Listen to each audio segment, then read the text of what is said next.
ڤالەریا و ئێرینا دوو کچی ئۆکراینین لە یەکێک لە شەقامەکانی شاری لایپزیگی ئەڵمانیا بە ئامێری بەندورا گۆرانی دەڵێن.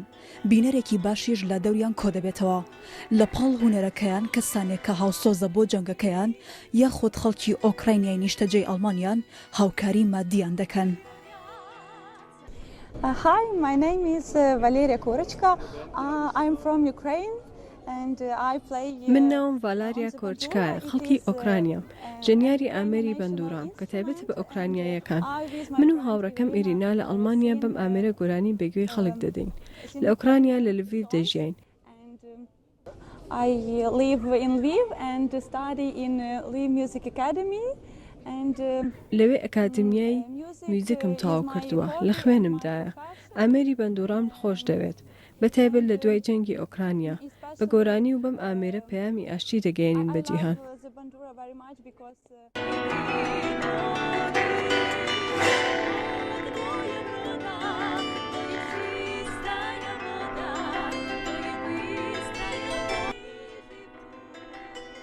لە پاش جەنگی ڕوسیا بەرامبەر بە ئۆکراین ژمارەی ئاوارەبوون لە ئۆکراین ڕووی لە زیادبوون کرد. زیاتر لە 13 ملیۆن ئۆکراینی ئاوارەبوون و بەشێکی زۆر لە وڵاتان دەرگیان بۆ واڵا کرد بۆ ئۆکراینیەکان.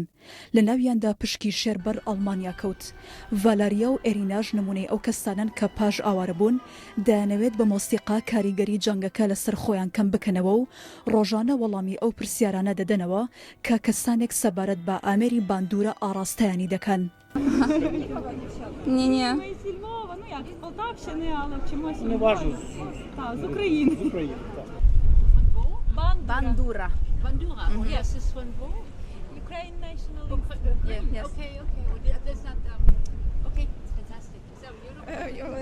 My name is Irina in Lviv. I would like to add that ناوم ئێرینا ئینلۆڤا. ئەمەوێ ئەوە باس بکەم کە مای خۆشببختیمە بە ئامێری بەندورا مۆسیقای ئۆکرانی ئەین بەگوێی خەڵکی و گەشتیارانی ئەڵمانیا.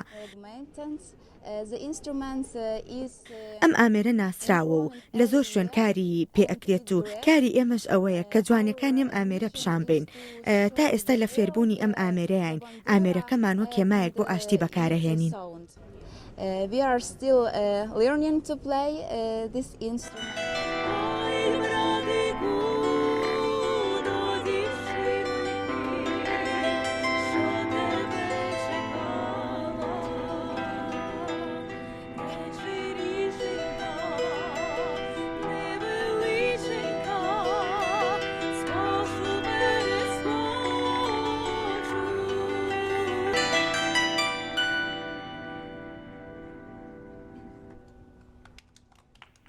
باندورا ئامێرێکی کۆنی ئۆکراینیا بۆ یەکەم جار لە سەدەی شەشەمی یۆنانی ئاماژەی پێکراوە کە ئەو کاتیش جەنگاوەرانی ئۆکراینی بە لووتیان بەکاریان هێناوە لەبەر ئەوەی شێوەی ئامێرەکە لە لووت دەچێت تا ساڵانی چلەکان بەم ئامێرە وتراوە کۆبزا.